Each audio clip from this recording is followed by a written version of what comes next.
one of the another large question that comes up is actually how did I make the album? So this is a huge mystery, especially people on the other side, listeners. Um, and it's of course it's a music production is a whole process. So because I'll start with this. So I this whole album um, was recorded in a home studio. The home studio being my apartment down in San Diego. Um, and during the COVID-19 crisis, my parents' house up here in the mountains. And so it's I'll get into a little bit later, like some of the equipment and things that I used to make the album. But I'll begin by talking about the a little bit about the software.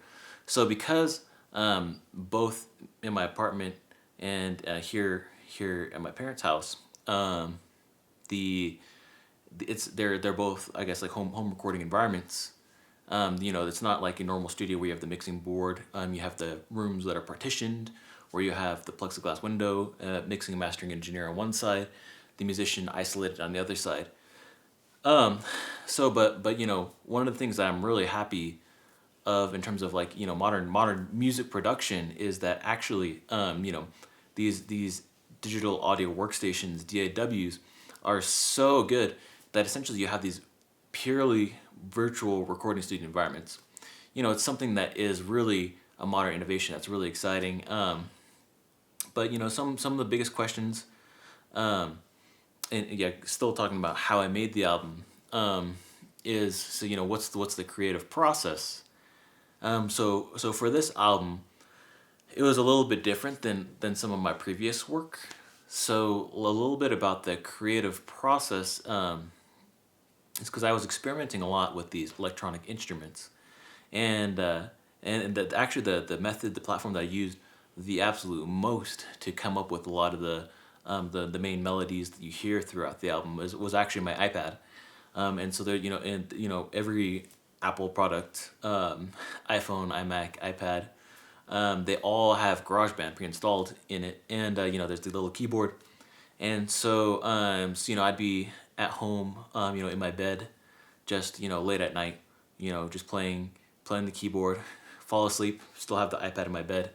Then the next morning I wake up and then like start playing again, and and actually that's how I created a lot of these original melodies. Same thing with the drums. And so sometimes I actually even would use my iPhone to come up with a lot of the melodies. Very different from my earlier work where I was always playing the guitar, playing the bass, playing the cello, something like that. But here it was really focused on like the keyboard, which is something new for me. Um, and so once I had these ideas, these initial melodies, once I had things like the key signature and the tempo and all that kind of stuff decided, um, then I would take whatever I had created in GarageBand, which is basically my sketchpad, and I'd take it into a um, real DAW, which the DAW that I use is called Reason, and I really enjoy Reason. I mentioned before that modern DAWs, digital audio workstations, can simulate the recording studio environment, and Reason specifically is in my opinion the best. So you have the whole full virtual mixing board, sequencer, instrument rack, and I love it. And so what I did is I imported all those GarageBand tracks, put them in the sequencer, and I'd arrange them compositionally.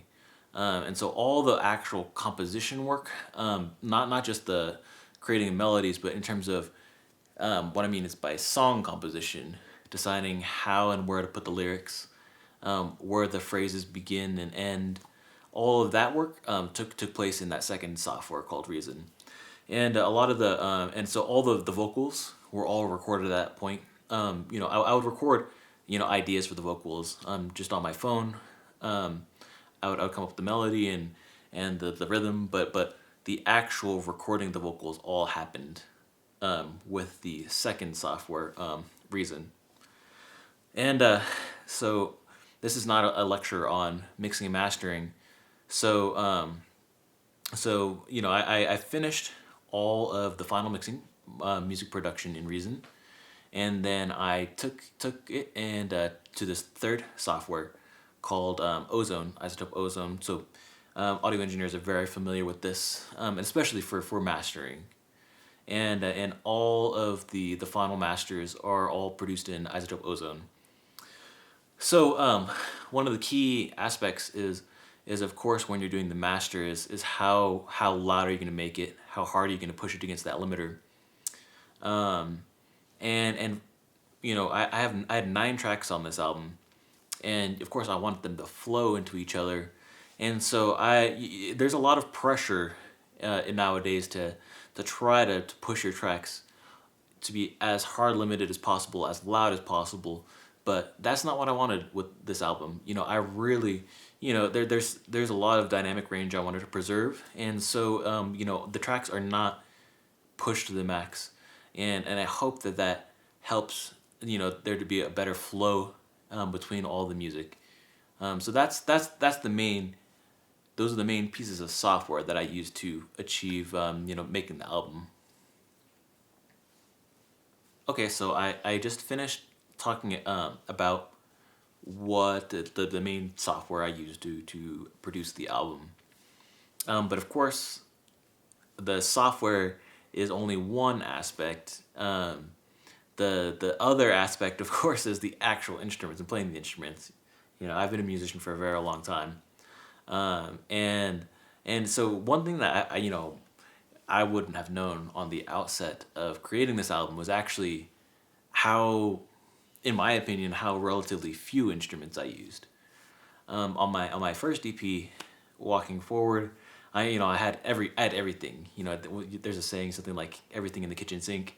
That's what I had in that EP. It's 5 tracks, but I had acoustic guitar, electric guitar, cello, bass, electric bass, upright bass, drums, piano, everything. And then for this production,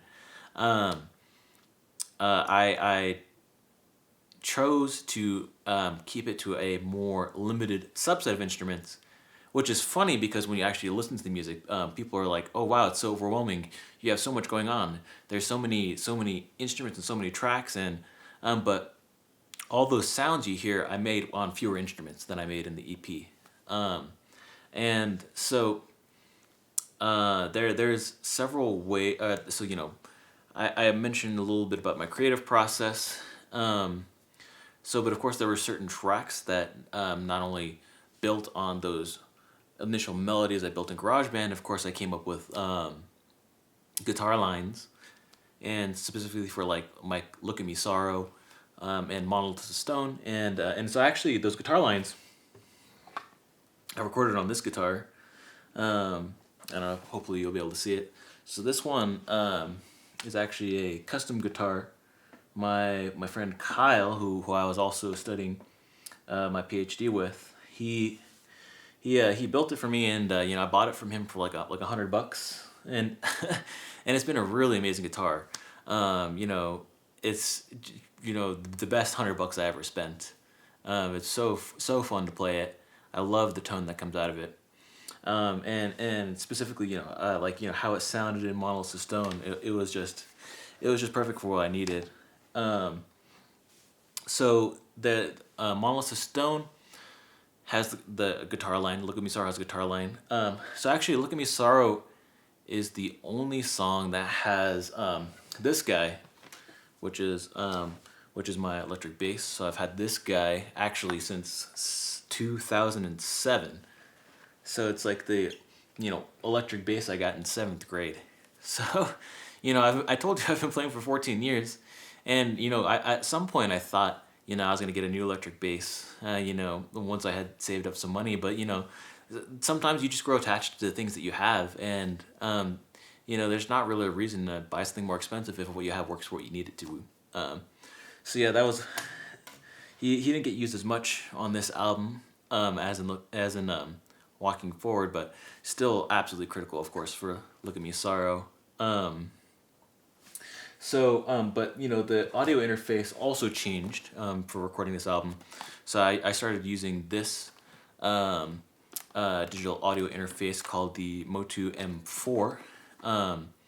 Before I was using this M Audio, I forgot the real name for the M Audio digital audio interface I was using, and this one I really enjoy using it, especially for recording things like the vocals, because the crystal preamps on the inside are just so clean, and getting that high signal to noise ratio is really great. So I love that digital audio interface. I use this guy. This is a MIDI interface. So of course that other interface can record MIDI in addition to vocal signals from your XLR or quarter-inch cables. Because I have this keyboard over here, so I'll just bring it in slightly. So that keyboard I've had for, God, I've had it since like 2002. So like 18 years. It's not nice by any means. It was probably $100 back in 2002. But it works for what I needed to, and which was as a MIDI controller. I routed the MIDI out into this little box, and that's how I powered a lot of the synths on my computer. So there's computer generated synthesizers with this guy. But of course, a lot of the main synthesizers, probably about 80% of the synthesizers on the album, were on my iPad or iPhone. So just got it right here in my pocket. So I have two microphones that I use primarily for vocal recording. And so I have an AKG large diaphragm condenser microphone, but even though that one's older, more expensive, my friend Kyle, again, he gave this MXL to me for free. That AKG is probably like $300, and this one's like $100. But I love, in terms of, especially when you hear how deep the vocals are in like "Look at Me Sorrow," that bass frequency is a characteristic of this mic, which is why I used it on the album. But something that's different, of course, for a lot of vocal effects, especially in Monolith of Stone and some of the other ones, especially let's see, Interstellar Voyage. So I use this Roland VT4. So this one is a useful tool for specifically the onboard auto-tune. It's really great. It's really subtle, but also some of the other vocal effects, like a megaphone effect. So yeah, those were the main tools that I used, the instruments I used when recording this album. So it just hopefully shows that you don't need the most expensive equipment in the world to make good music.